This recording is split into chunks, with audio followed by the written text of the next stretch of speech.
இது மகிமை நேரம். கர்த்தரும் இரட்சகருமாகிய இயேசு கிறிஸ்துவின் இடைநேற்று நாமத்தினாலே மகிமை டிவி நேயர்களை நான் வாழ்த்துகிறேன். இந்த மகிமை நேர நிகழ்ச்சியின் மூலமாக உங்களை சந்திப்பதிலே நான் மகிழ்ச்சி அடைகிறேன். இந்த மகிமை நேர நிகழ்ச்சியிலும் இந்த நாட்களில் கர்த்தருக்கு பயப்படுகிற ஸ்திரீயே புகழப்படுவாள் என்பதை குறித்து நாம் தியானித்து வருகிறோம். கர்த்தருக்கு பயந்து அவருக்கு கீழ்ப்படிந்து நன்மை செய்ததினால் புகழப்பட்ட ஸ்திரீகளை குறித்து நாம் தியானித்தோம். கர்த்தருக்கு கொடுக்கிறதினால் கர்த்தரால் புகழப்பட்ட ஸ்திரீயை, ஏழை விதவையை குறித்து நாம் தியானித்தோம். கர்த்தரிடத்தில் நற்கிரியைகளை செய்து கர்த்தரிடத்தில் அன்பாய் இருந்து அவருடைய பாதத்தில் பரிமள தைலம் பூசின ஸ்திரீகளை குறித்து நாம் தியானித்தோம். அடுத்தது கர்த்தருடைய வேதத்திலே பிரியமா இருந்து கர்த்தருடைய வசனத்தின் மேல் வாஞ்சியா இருந்து அவருடைய பாதத்திலே காத்திருந்து நல்ல பங்கு என்று புகழப்பட்ட மரியாளை குறித்து நாம் தியானித்தோம். இந்த நாளிலும் ஆவிக்குரிய அர்ப்பணிப்புள்ள ஒரு ஸ்திரீகளை குறித்து நாம் தியானிக்க இருக்கிறோம்.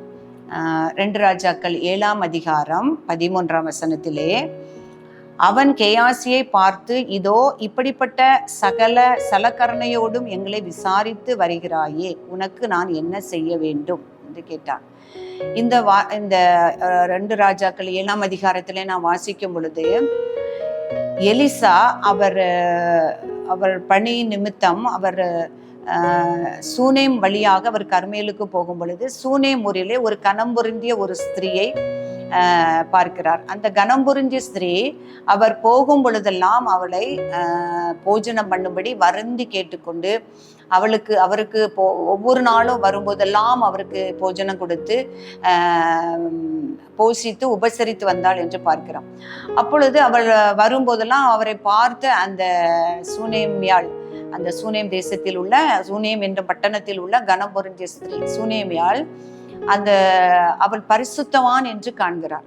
அவளுடைய நடக்கைகளை பறித்து அவள் ஆவிக்குரிய சிந்தையினால் அவரை பரிசுத்தவான் என்று கண்டதின் நிமித்தம் தன் கணவரிடத்திலே சொல்லி, இவர் நம்மிடத்திலே வந்து போகிறவர் பரிசுத்தவான் என்று காண்கிறேன், அதனால் அவர் நம்மிடத்தில் வரும்போதெல்லாம் நம்மிடத்தில் தங்கி இருக்கும்படியாக அவருக்காக ஒரு அறையை ஏற்படுத்தி அவருக்கு படுக்க மெத்தை, கட்டில், அப்புறம் மேஜைகளை ஏற்படுத்தி தருவோம் என்று சொல்லி மேல் வீட்டிலே செய்து தன்னுடைய ஆஸ்திகளில் இருந்து அவருக்கு கொடுத்து உபசரித்தாள் என்று பார்க்கிறோம்.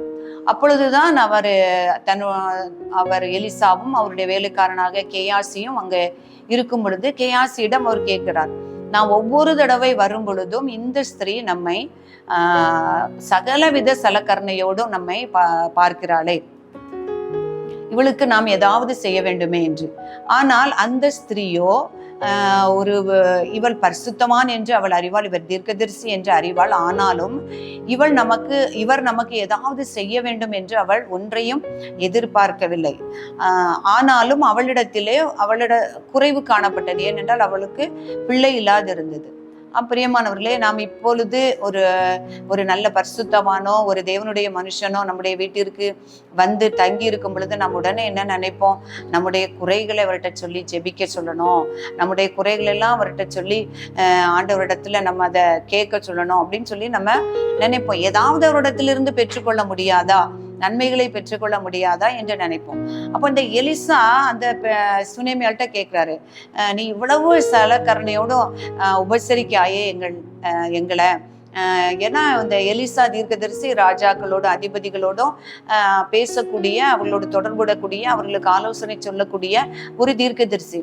அதனால ராஜாக்களாட்டியாவது அதிபதிகளையாவது உனக்காக நான் ஏதாவது பேசணுமா அப்படின்னு சொல்லி கேட்கிறாரு. உனக்கு ஏதாவது நன்மை வேணுமா, நன்மை வரணுமா அப்படின்னு சொல்லி கேட்கிறாரு. அப்போ அவன் என்ன சொல்றா அப்படின்னா, அப்போ கூட என்ன சொல்லல, ஆண்டவரே எனக்கு ஒரு குழந்தை இல்லை, என்னுடைய குழந்தைக்காக நீங்க ஜெபம் பண்ணுங்க அப்படின்னு கூட அவ சொல்லல. நான் இந்த தேசத்திலே ஜனத்தின் நடுவே நான் சுகமாய் குடியிருக்கிறேன் என்று சொல்கிறான். அப்ப பாருங்க, அவ எதையுமே எதிர்பார்த்து அந்த பணியையோ அந்த தீர்க்கதரிசியை ஆதரித்து அந்த தீர்க்கதரிசியை உபசரிச்சு வந்த பணியையோ அவ செய்யல. கர்த்தர் மேல் வைத்திருந்த பயத்தினால ஒரு ஆவிக்குரிய அர்ப்பணிப்பு அவள்கிட்ட காணப்பட்டதுனால, அவள் பரிசுத்தவான் என்று அறிந்து கொண்டதினால அவளுக்கு அத்தனையும் செய்கிறாள். எந்த ஒரு எதிர்பார்ப்பு இல்லாம அந்த காரியங்களை அவள் செய்தாள் என்று நம்ம பார்க்கிறோம். ஆண்டவர் சொல்லியிருக்காருல, இயேசு கிறிஸ்து சீஷன் என்கிற நாமத்தின் நிமித்தம் இந்த சிறியரில் ஒருவனுக்கு ஒரு கலசம் தண்ணீர் கொடுத்தாலும் அதன் பலனை நீங்கள் அடையாமற் போவதில்லை என்று மெய்யாகவே உங்களுக்கு சொல்லுகிறேன்னு சொல்லியிருக்காரு. தீர்க்கதரிசி உண்டான நாமத்தின் நிமித்தம் அவனுக்கு நம்ம செய்தோம்னா அதற்குண்டான பலனை அடைவார்கள் என்று. அப்போ அவரை பரிசுத்தவான் என்று கண்டதினால் அவள் என்ன செய்யறாள்னா, அவ்வளவு ஒரு உபசரணையோடு அவனை விசாரித்து அவனுக்கு எல்லா பணிவிடைகளையும் அவள் செய்து வருகிறாள். அதனால என்ன கடந்ததுன்னா, எலிசாவே சொல்றாரு, உனக்கு ஒரு உற்பவ காலகட்டத்தில் உனக்கு ஒரு குழந்தை பிறக்கும் அப்படின்னு சொன்ன உடனே அவள் சொல்றாள், ஆண்டவர் நீ எனக்கு அபத்தம் சொல்ல வேண்டாம் அப்படின்னு சொல்றாரு. ஆனாலும் அவளுக்கு ஒரு குழந்தை பிறக்கிறது. அப்போ திரும்பவும் கொஞ்ச நாட்கள்ல அவருடைய குழந்தை மரிக்கும் பொழுதும் அவளுடைய கணவன் அதை குறித்து எந்த விதமான கவலையும் படல. ஆனா இவள் உடனே என்ன செய்கிறாளோ, அந்த தீர்க்கதரிசியை நோக்கி போகிறாள். அந்த பகுதியை நான் வாசிக்கும் பொழுது அவரிடத்துல போய் சொல்லியிருக்கலாம், நான் குழந்தை கேட்டேன்னா நீர் எனக்கு குழந்தையை கொடுக்கறதுக்கு வேண்டிக் கொண்டீர், ஆனா இப்பொழுது என் குழந்தை மரித்து போனானே என்று. அவள் நேரே போய் அவருடைய பாதத்தை பிடித்து கொண்டாள் என்று நாம் வாசிக்கிறோம். நேரே போய் இந்த தீர்க்கதரிசியுடைய பாதத்தை பிடித்து கொண்டாள். அவர் என்ன செய்றாருன்னா, கேஆர்சிட்ட ஒரு அந்த கோலை கொடுத்து, நீ போய் அந்த இறந்து கிடக்கிற சிறுவனுடைய மேல வை அப்படின்னு சொல்றாரு. ஆனா இவன் என்ன சொல்றா, அவர் எலிசாவினுடைய பாதத்தை அவள் பிடித்து கொண்டது நிமித்தம் எலிசா அப்படியே திரும்ப வந்து அவளுக்கு அந்த சிறுவனை, அந்த சுனேமியாளுடைய மகனை அவள் உயிர்ப்பித்து கொடுத்தார் என்று பார்க்கிறோம். அப்பிரியமானவர்களை, பரிசுத்தவான் என்று கண்டதினால், அவர் தேவனுடைய மனுஷன் என்று அறிந்ததினால், அவர் தீர்க்கதரிசி என்று அறிந்ததினால், சகல சரக்கரணையோடும் அவரை அவர் பராமரித்தது நிமித்தம் கர்த்தரால் ஆசீர்வதிக்கப்பட்டாள். அவள் குழந்தை உயிரோடு பெற்றுக்கொண்டாள். இன்னும் அவர் எலிசா அவளுக்கு ஒரு ஆலோசனை சொல்லுகிறார், தேசத்திலே பஞ்சம் வரப்போகிறது, நீ 7 வருஷம் போய் பெலிஸ்தியாவிலே போய் நீ குடியிரு என்று சொல்லி அந்த பஞ்சத்தில் இருந்து அவளை தப்புவித்தார் என்று பார்க்கிறோம்.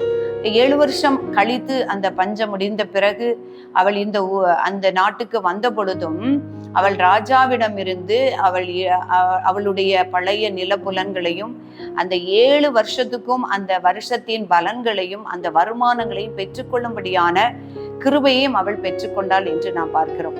அப்பிரியமானவர்களே, கர்த்தருக்கு பயந்து, அவரால் அபிஷேகம் பண்ணப்பட்டவர்களுக்கு பயந்து நாம் ஊழியம் செய்யும் பொழுது கர்த்தர் நம்மை உயர்த்துவார், கர்த்தர் நம்மை மேன்மைப்படுத்துவார், கர்த்தர் நம்மை ஆசீர்வதிப்பார், அவரால் நாம் புகழப்படுவோம் என்பதில் குறைவில்லை. நாம் பிரியமானவர்களே, இந்த சுனேமியால் முழுவதும் தன்னை அர்ப்பணித்து எந்த ஒரு பிரதிபலனையும் நன்மையும் எதிர்பாராமல் அந்த கர்த்தருடைய மனுஷனை, அந்த தேவனுடைய மனுஷனை அவர் ஆதரித்ததினால், பராமரித்ததினால், அன்பு செலுத்தினதினால் கர்த்தர் அவரை உயர்த்தினார் என்று நாம் பார்க்கிறோம். இப்படிப்பட்ட ஒரு அர்ப்பணிப்புள்ள ஒரு ஆவியின் சிந்தையை கர்த்தர் நம்ம ஒவ்வொருவருக்கும் தரும்படியாக நாம் பரிசுத்தமும் அன்பும் உள்ள எங்கள் அன்புள்ள ஆண்டவரே, உம்மை துதிக்கிறோம் அப்பா.